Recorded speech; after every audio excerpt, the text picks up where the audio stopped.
त्याच्या अटीच अशा प्रकारे तयार केल्या जातात की ते विशिष्ट कंत्राटदारालाच मिळतील. अशा प्रकारचे आक्षेप यापूर्वी पण अनेक वेळा घेतले गेले. म्हणजे अक्षरशः अगदी 10-20 संदर्भात पण या प्रकारचे आक्षेप घेतले गेले. अनेक कंत्राटाच्या संदर्भात होतं. हे 500 कोटीचं नंतर 250 कोटी आणलं, 250 कोटीचं 150 कोटी आणलं. आता हे ज्या कंपनीसाठी झालं, सीबीआयचा आक्षेप काय होता, तर विशिष्ट कंपनीला ह्या मद्य परवाना मिळावा यासाठी हे केलं गेलं. आता या कंपनीला नंतर असं लक्षात आलं की ते 150 कोटी सुद्धा उलाढाल दाखवू शकले नाही. त्यामुळे प्रत्यक्ष प्रक्रियेत ती कंपनीच भाग घेऊ शकली नाही. कोर्टाचं म्हणणं असं आहे की ज्या कंपनीला फायदा व्हावा म्हणजे संपूर्ण धोरण तयार केलं, ती कंपनी इलिजिबलच ठरेल नाही.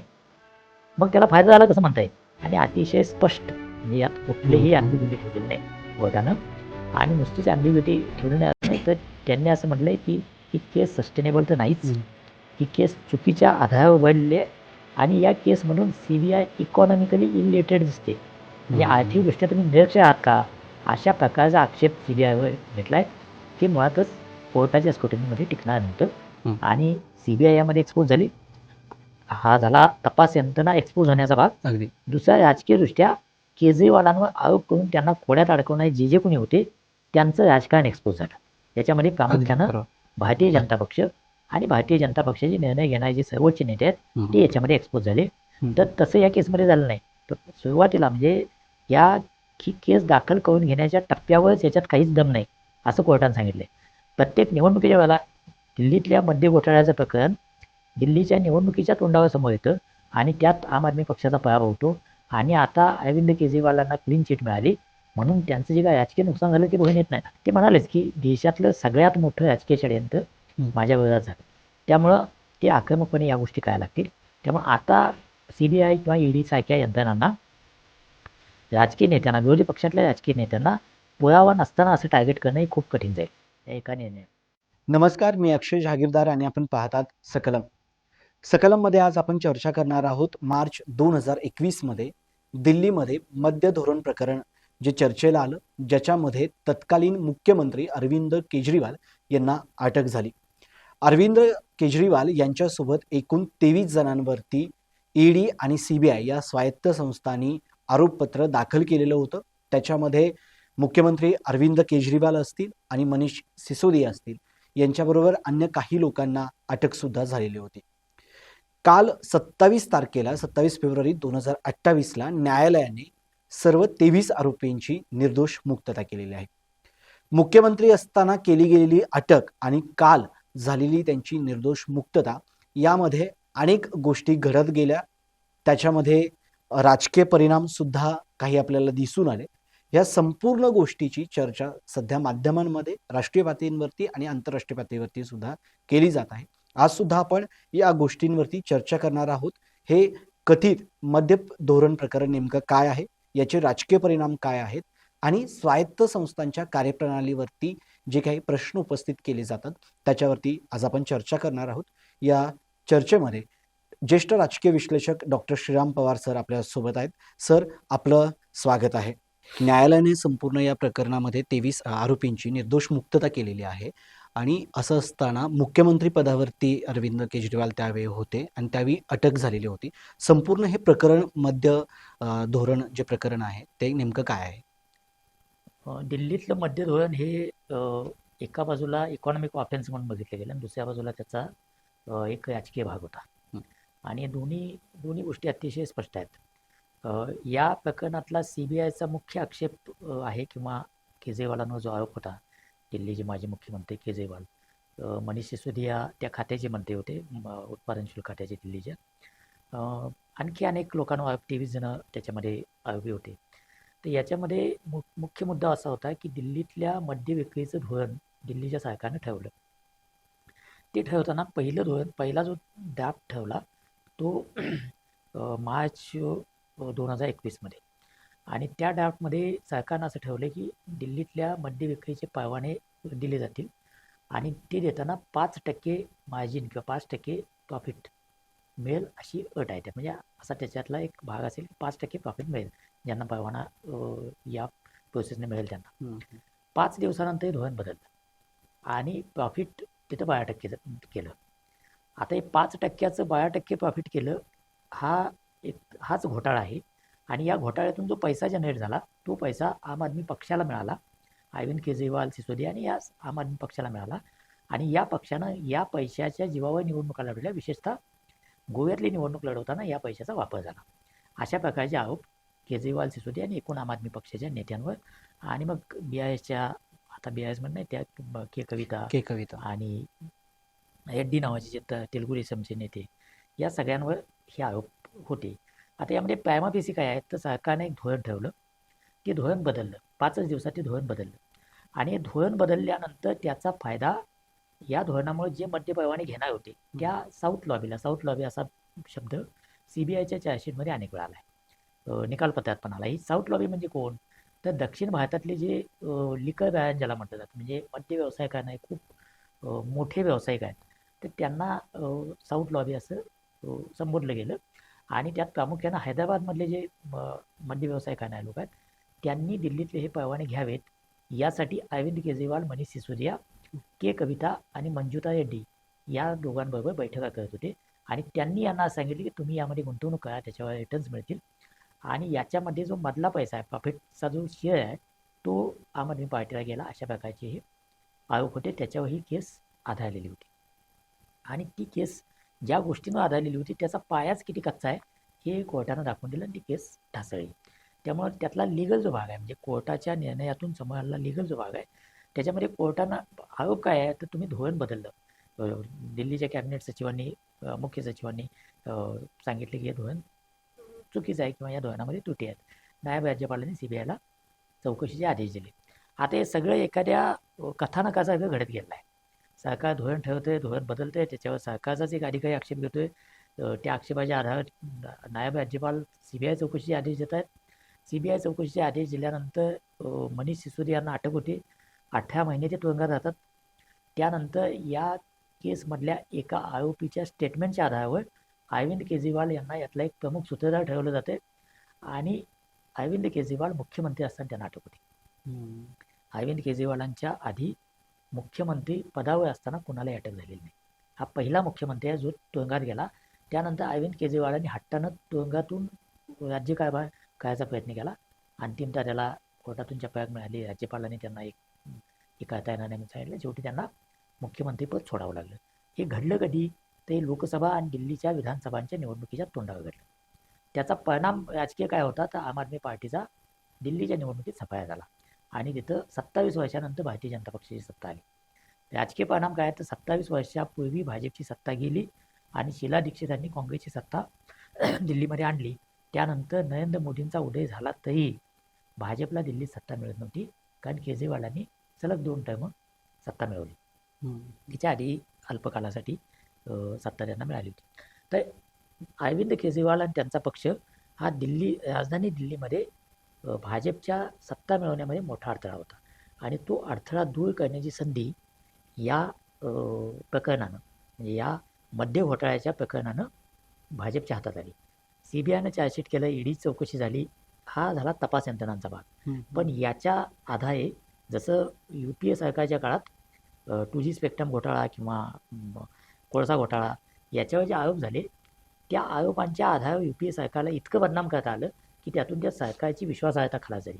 तसंच अरविंद केजरीवाल जे स्वच्छतेचं भांडवल करून मी स्वच्छ आहे आणि बाकी सगळे भ्रष्ट आहेत अशा प्रकारचं एक नॅरेटिव्ह घेऊन, जे चुकीचं आहे, अशा प्रकारचं एक नॅरेटिव्ह घेऊन अरविंद केजरीवाल आले. त्यांच्या या प्रतिमेवरच घाला घातला या मद्य घोटाळ्यानं, की अरविंद केजरीवाल जे सांगतायत की मी स्वच्छतेचा पुरस्कार आहे किंवा मी भ्रष्टाचारांचा विरोधक आहे, तेच भ्रष्टाचारात अडकलेत, अशा प्रकारचं नॅरेटिव्ह मांडता आलं भाजपला. आणि तो याचा मोठा राजकीय परिणाम होता. दिल्लीतलं केजरीवालांचं सरकार गेलं, दिल्लीतल्या लोकसभेच्या जागा भाजपनं जिंकल्या आणि एकूणच आम आदमी पक्षाच्या अस्तित्वासमोर प्रश्नचिन्ह तयार झालं. इतका मोठा राजकीय परिणाम या मद्य घोटाळ्याशिवाय आणखी आरोप होते. त्यांच्या त्या सरकारी निवासस्थानांवर त्यांनी केला अतिरेकी खर्च, त्यातून त्यांनी शिशमल उभा केला, असे आरोप झाले वगैरे वगैरे. तो सगळा भाग आहे. अरविंद केजरीवालांची वर्तणूक, त्यांचा एकूण निर्णय घेतानाचा अहंकार, त्या सगळ्या गोष्टी त्याच्यामध्ये आहेत. पण या सगळ्यामध्ये सेंट्रल पॉईंट होता तो मद्य घोटाळा. आणि त्या मद्य घोटाळ्याच्या भोवती भाजपचं केजरीवालांच्या विरोधातलं दिल्लीतलं नॅरेटिव्ह होतं, त्याचा लाभ त्यांना झाला. आता कोर्टानं असं दाखवून दिलं की याचा जो बेस आहे या आरोपांचा, तो बेसच मुळात चुकीचा आहे. म्हणजे काय, तर पहिल्या धोरणामध्ये 5% नफ्याचं ची तरतूद होती आणि दुसऱ्या धोरणामध्ये 12% होती. चा आरोप काय आहे, तर 5%वर 12%, 5 दिवसाचे धोरण बदललं. त्याच्यामधून जो 7%चा अतिरिक्त फायदा या मध्य व्यावसायिकांना मिळणार होता, त्याचा एक वाटा आम आदमी पक्षाकडे गेला. हा आरोपाचा किंवा या सगळ्या केस ज्याच्या उभारलेली आहे त्याचं फाउंडेशनही आहे. कोर्टानं दोन्ही धोरणाची स्क्रुटनी केल्यानंतर असं लक्षात आलं की पहिल्या धोरणामध्ये मिनिमम 5% असं म्हटलं आहे. म्हणजे कमीत कमी लाभ त्या परवाना घेणाऱ्याला 5% झाला पाहिजे असंही धोरण सांगते. दुसऱ्या धोरणात काय म्हटलंय, तर मॅक्झिमम 12% झाला पाहिजे. मिनिमम 5% आणि मॅक्झिमम 12%. म्हणजे दुसऱ्या धोरणानंतरची परिस्थिती काय तयार झाली, तर जास्तीत जास्त 12% फायदा होईल. पहिलं धोरण जर अस्तित्वात असतं तर काय झालं असतं, तर 5%पासून किती वाटेल तेवढा फायदा घेता आला असता. बरोबर. म्हणजे त्या धोरणाच्या आधारावर 25% पण फायदा घेता आला असता, 50% पण फायदा घेता आला असता भविष्यातल्या लिलावामध्ये. पण दुसऱ्या धोरणानं ती कॅप केलं, त्याच्यावर बंधन आणलं 12%. मग जे धोरण बंधन घालते त्यानं भ्रष्टाचार केला असं कसं म्हणता येईल. अशा प्रकारचा त्याचा पायाच उखडणारा एक काय तर्क न्यायालयाच्या या निर्णयातून समोर आला. दुसरा जो याच्यातला भाग होता की ज्यांना तुम्ही अप्रूव्ह म्हणजे साक्षीदार म्हणून उभं करणार ते मुळात आरोपी होते. मग त्यांना माफीचा साक्षीदार किंवा त्यासाठी माफी कोर्टानं द्यायच्या आधीच तुम्ही त्यांना एका बाजूला ॲक्युजच्या लिस्टमध्ये पण ठेवता, आरोपीच्या यादीमध्ये पण ठेवताय आणि दुसऱ्या बाजूला तुम्ही त्यांना साक्षीदाराच्या यादीत पण ठेवताय. हे कायद्याच्या दृष्टीनं चुकीचं आहे असं कोर्टानं दाखवून दिलं. अशा अनेक कायदेशीर त्रुटी, तांत्रिक त्रुटी त्यांनी दाखवून दिल्या. आणखी एक याच्यातला आक्षेप होता की यामध्ये बीड करायची असेल, म्हणजे या लिलाव प्रक्रियेत भाग घ्यायचा असेल तुम्हाला, मद्य परवाना घ्यायच्या, तर किमान उलाढाल ही 500 कोटी रुपये असली पाहिजे असं मूळ धोरण होतं. याच्यातून सीबीआयचा तर्क काय होता, तर 500 कोटी रुपये असलेली कंपनीच येईल, म्हणजे छोट्या प्लेयर्सना तुम्ही त्यातून हद्दपार केला. अनेक कंत्राटांच्या बाबतीत असे आरोप होतात की खूप मोठी कंत्राट असतात, त्याच्या अटीच अशा प्रकारे तयार केल्या जातात की ते विशिष्ट कंत्राटदारालाच मिळतील. अशा प्रकारचे आक्षेप यापूर्वी पण अनेक वेळा घेतले गेले. म्हणजे अक्षरशः अगदी 10 संदर्भात पण या प्रकारचे आक्षेप घेतले गेले. अनेक कंत्राटाच्या संदर्भात होतं. हे 500 कोटीचं नंतर 250 कोटी आणलं, 250 कोटीचं 150 कोटी आणलं. आता हे ज्या कंपनीसाठी झालं, सीबीआयचा आक्षेप काय होता, तर विशिष्ट कंपनीला ह्या मद्य परवाना मिळावा यासाठी हे केलं गेलं. आता या कंपनीला नंतर असं लक्षात आलं की ते 150 कोटीसुद्धा उलाढाल दाखवू शकले नाहीत. त्यामुळे प्रत्यक्ष प्रक्रियेत ती कंपनीच भाग घेऊ शकली नाही. कोर्टाचं म्हणणं असं आहे की ज्या कंपनीला फायदा व्हावा म्हणजे संपूर्ण धोरण तयार केलं, ती कंपनी इलिजिबलच ठरेल नाही, मग त्याला फायदा झाला कसं म्हणता येईल. आणि ते धोरण त्याच कंपनीसाठी होते असं ते कसं म्हणता येईल. त्यामुळे जे आधार म्हणून सीबीआयनं दाखल केले ते सगळे आधार इतके पोकळ होते की केस टिकणं शक्य नव्हतं. आणि मग यात आणखी छोट्या छोट्या बऱ्याच त्रुटी कोर्टानं दाखवून दिल्यात आणि अतिशय स्पष्ट, म्हणजे यात कुठलीही ॲम्बिग्युटी ठेवलेली नाही कोर्टानं.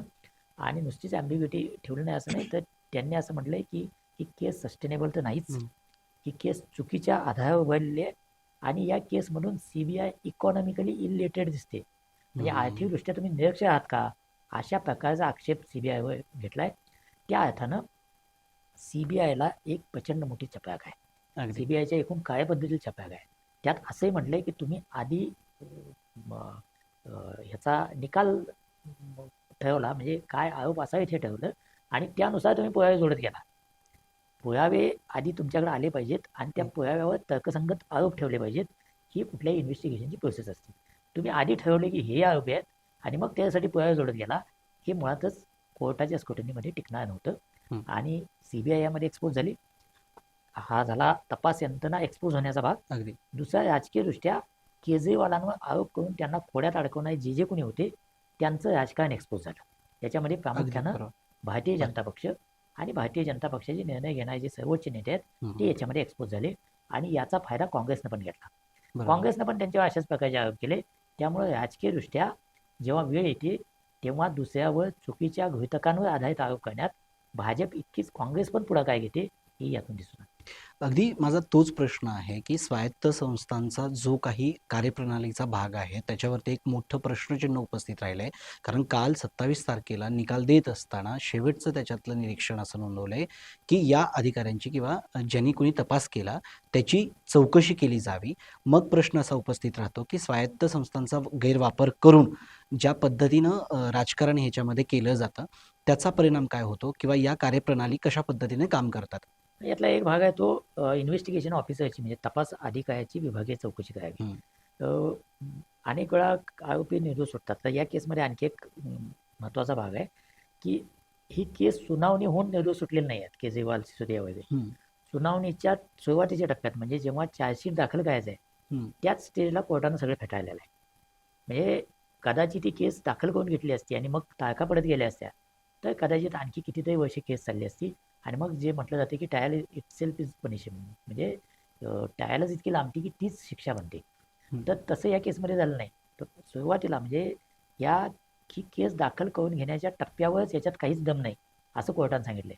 त्यामुळं यात निर्दोष सोडलं म्हणण्यापेक्षा त्यांना मुक्त केलं, हं. केसमधूनच मुक्त केलं. अशा प्रकारचा हा कोर्टाचा निकाल आहे. यातला आयोगावरचा जो आक्षेप आहे, तपास अधिकाऱ्यावरचा जो आक्षेप आहे, त्याचं एक प्रमुख कारण आहे यामधले एक आरोपी दिल्लीच्या उत्पादन शुल्क विभागाचे उपायुक्त त्यांना यातले प्रमुख आरोपी केलं होतं आणि त्यांच्यावर कुठलाही पुरावा, एकही पुरावा तुम्हाला देता आला नाही आणि तुम्ही त्यांचं आरोपी म्हणून नाव घालताय. याच्यावर कोर्टानं आक्षेप नोंदवला आहे आणि त्यासाठी या आयोगाची चौकशी झाली पाहिजे असं म्हटलं हं. आणि ती विभागीय चौकशी करायचे आदेश दिले आहेत. हे पण तसं दुर्मिळ आहे की एखाद्या तपास अधिकाऱ्याची चौकशी करायला सांगणं. आरोपी निर्दोष अनेक खटल्यामध्ये पुराव्याअभावी सुटत असतात. पण याचा अर्थ तपास अधिकाऱ्यानं मुद्दाम केला असं होत नाही. इथं तपास अधिकाऱ्याची चौकशी करायला सांगितली. याचा अर्थ तपास कशासाठी केला या हेतूवर पण एका अर्थानं शंका घेतली गेली. बरोबर. त्या दृष्टिकोनातून ते खूप महत्त्वाचा असा भाग आहे. दुसरा जो आहे तो तपास यंत्रणांच्या वापराचा मुद्दा. तर तपास यंत्रणांचा गैरवापर होतो हा काही भारतात नवा हे नाही आहे. UPAच्या काळामध्ये CBI हा पिंजऱ्यातला पोपट झाला आहे अशा प्रकारचा आक्षेप किंवा अशा प्रकारची टिप्पणी सर्वोच्च न्यायालयाने केली होती आणि ती खूप गाजली होती की CBI सरकारच्या निर्देशावर काम करते अशा प्रकारची टीका तेव्हा झाली होती. त्यानंतर सरकार बदललं आणि नरेंद्र मोदींचं NDAचं सरकार आलं. मागच्या 10-12 वर्षाच्या काळात यंत्रणांचा गैरवापर हा देशाच्या राजकारणातला एक प्रमुख मुद्दा आहे. याचं कारण 2 प्रकारच्या गोष्टी दिसत आहेत. अनेक राजकीय नेत्यांवर म्हणजे जवळजवळ EDनं दाखल केलेल्या प्रकरणामध्ये 95% पेक्षा जास्त प्रकरण ही विरोधी पक्षाच्या नेत्यांशी संबंधित आहेत. अशा नेत्यांवर आरोप दाखल केले, आरोप झाले, दाखल केले, इन्व्हेस्टिगेशन झालं, चार्जशीट झालं किंवा झालं नाही तर मधल्या टप्प्यामध्ये असा नेता जर भाजपमध्ये गेला तर ते इन्व्हेस्टिगेशन जवळजवळ कोलॅप्स होतं. त्याच्यावर पुढे काही होत नाही. अशा प्रकारचा एक परिपाठ पडला आहे. त्यामुळे मग आरोप असे होतात की भाजप हे काय वॉशिंग मशीन झालेलं आहे राजकीयदृष्ट्या आणि त्याच्यामध्ये गेले की कुणाचे आरोप असतील तर ते आरोप संपून जातात. हा एक भाग. आणि दुसरा भाग जे असे येत नाहीत भाजपकडच्या नॅरेटिव्हला मान्यता देत नाहीत किंवा भाजपकडे येत नाहीत त्यांच्या मागं या प्रकारच्या यंत्रणांचा ससेमिळा लागतो. आणि अनेक प्रकरणामध्ये अशा प्रकारे सिलेक्टिव्हली यंत्रणा वापरण्यासंदर्भातली नाराजी उमटलेली आहे राजकीयदृष्ट्या आणि न्यायालयीन प्रोसेसमध्ये सुद्धा अनेक वेळा या प्रकारच्या टिप्पण्या झालेल्या आहेत. आणि अनेक नेत्यांनी पण तसे महाराष्ट्रामध्ये संजय राऊत यांची केस आहे. त्यांना ज्या प्रकारे अटक झाली, त्यांची नंतर सुटका जामिनावर झाली, त्या दरम्यान पण असेच आक्षेप घेतले गेले. अनिल देशमुखांच्या प्रकरणात असेच आक्षेप घेतले. सोहेल यांच्या प्रकरणात ते मुख्यमंत्री पदाचा राजीनामा त्यांना द्यावा लागला आणि त्यांना अटक झाली.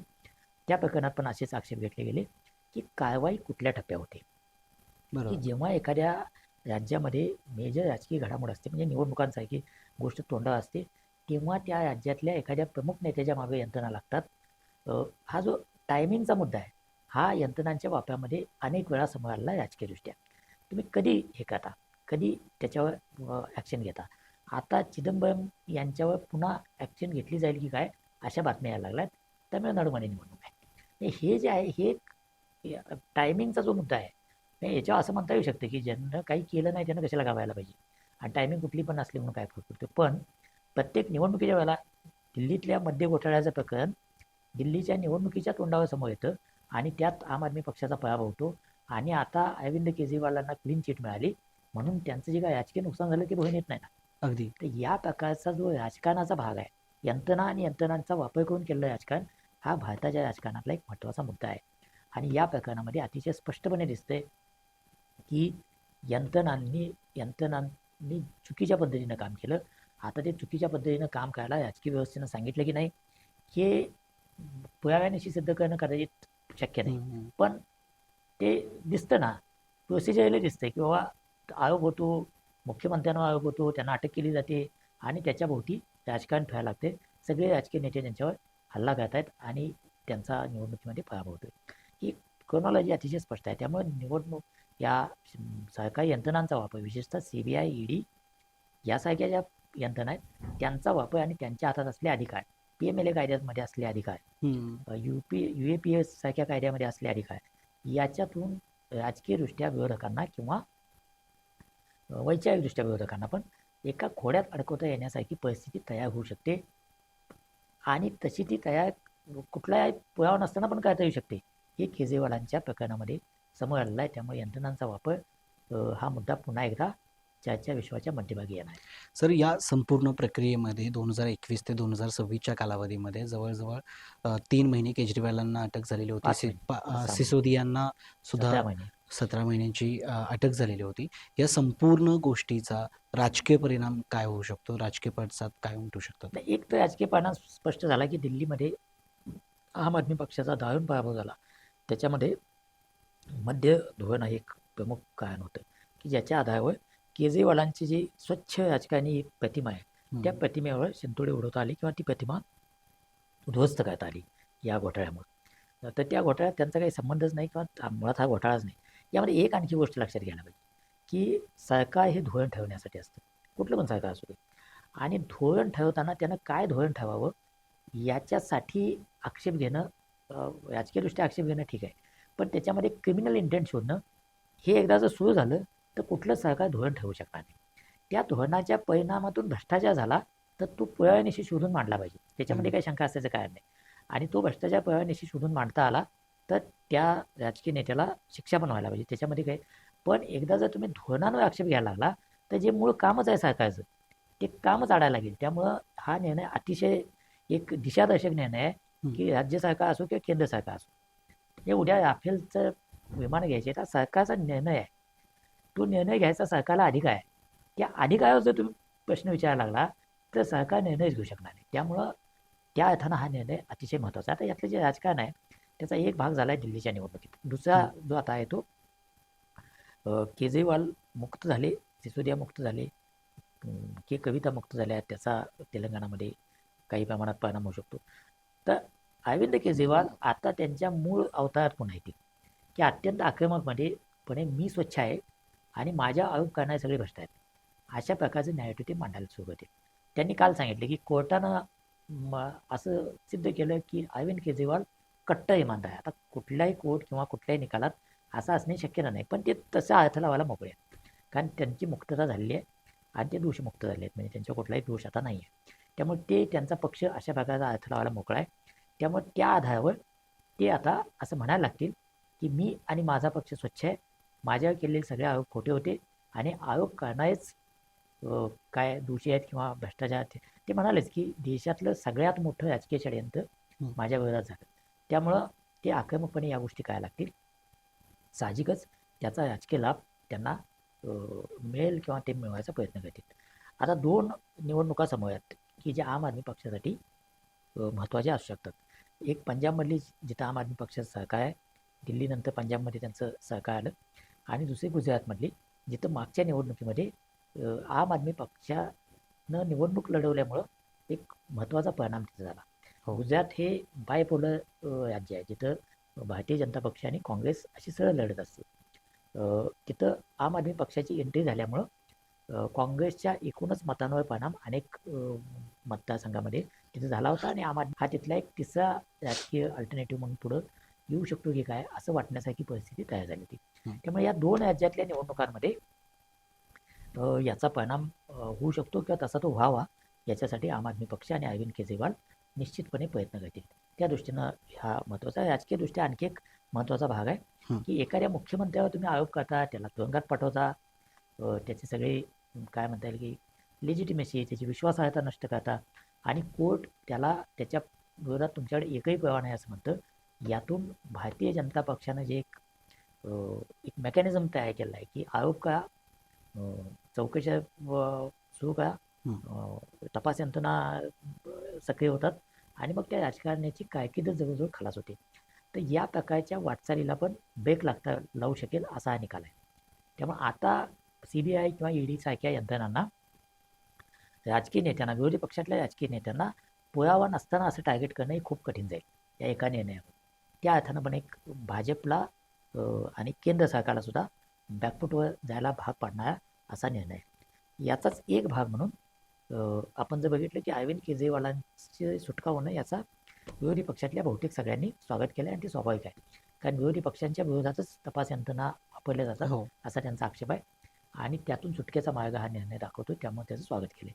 पण काँग्रेसच्या प्रवक्त्यांनी मात्र भूमिका अशी घेतली की हा निर्णय अशा वेळेला आला की पंजाब आणि गुजरातची निवडणूक होणार आहे, त्यामुळे त्याचा फायदा नकळतपणे भाजपला होणार आहे. आणि याच वेळेला चिदंबरम यांच्यावरची कारवाई मात्र सुरू झाली आहे, कारण तमिळनाडूतली निवडणूक आहे. त्यामुळे निवडणूक कुठली आहे त्याच्या आधारावर कारवाई होते आणि ती कारवाई आता काँग्रेसला त्रासदायक ठरेल अशी होईल आणि आम आदमी पक्षाच्या नेत्यांची सुटका होणं म्हणजे राजकीयदृष्ट्या काँग्रेसचा तोटा होणं आणि भाजपचा फायदा होणं अशा प्रकारची भूमिका मांडली जाते. त्याला उत्तर केजरीवालांनी दिलं आहे की केजरीवाल तुरुंगात गेले पण रॉबर्ट वाद्रा गेला का, सिसोदिया गेले पण सोनिया गांधी, राहुल गांधी गेले का, वगैरे वगैरे अशाची विधानं त्यांनी केली आहेत. म्हणजे ते आता एका अर्थानं केजरीवाल सुटणं म्हणजे भाजप बॅकफूटवर जाणं, पण भाजप विरोधकांमध्येच ही जी लठ्ठालठी सुरू झाली की काँग्रेस आणि आम आदमी पक्षामध्ये त्याचा नकळत फायदा पुन्हा भाजपलाच होणार आहे. त्यामुळे आणखी एक राजकारणाची गुंतागुंत या निकालानंतर आपल्यासमोर येते.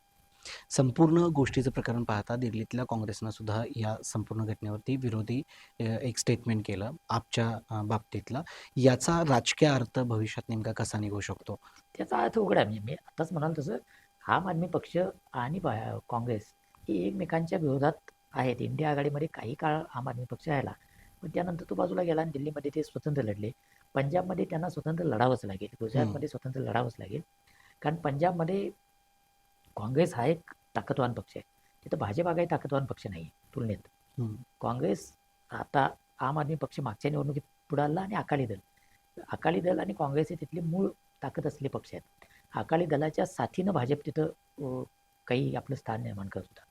अकाली दल भाजप वेगळे झाल्यानंतर अकाली दल आणि काँग्रेस यांच्यामध्ये स्पर्धा असेल असं वाटत असताना आम आदमी पक्षाची एंट्री तिथं झाली आणि आम आदमी पक्षानं ही निवडणूक जवळजवळ एकतर्फी जिंकली.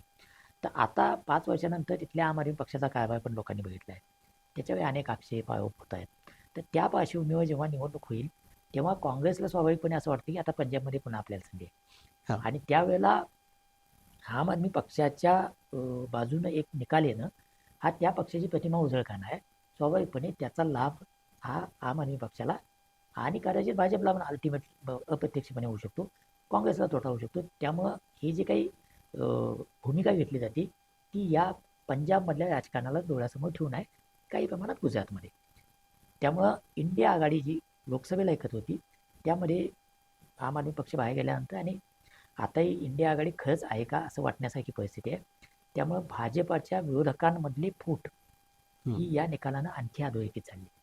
तो याचा एक राजकीय अर्थ आहे आणि ते जे भांडण आहे आम आदमी पक्ष आणि काँग्रेस हे यापुढे पण आपल्याला चालत राहिलेलं कदाचित दिसेल. नक्कीच. अरविंद केजरीवाल यांना मद्य धोरण प्रकरणात जी काही अटक झाली, संपूर्ण केसचा निकाल काल जो काही लागलेला आहे, त्या निकालाचा नेमका परिणाम काय होईल, त्याचे राजकीय अर्थ काय होते आणि स्वायत्त संस्थांच्या कार्यप्रणालीवरती जे काही प्रश्न उपस्थित केले गेले, त्याच्यावरती सविस्तर अशी चर्चा केली. आजच्या चर्चेमध्ये डॉक्टर श्रीराम पवार सर या ठिकाणी आले. सर, आपलं मनापासून धन्यवाद आहे. पाहत राहूया सकलम आणि सकलमच्या माध्यमातून अशाच विशिष्ट गोष्टींवरती चर्चा करत राहू. तत्पूर्वी धन्यवाद.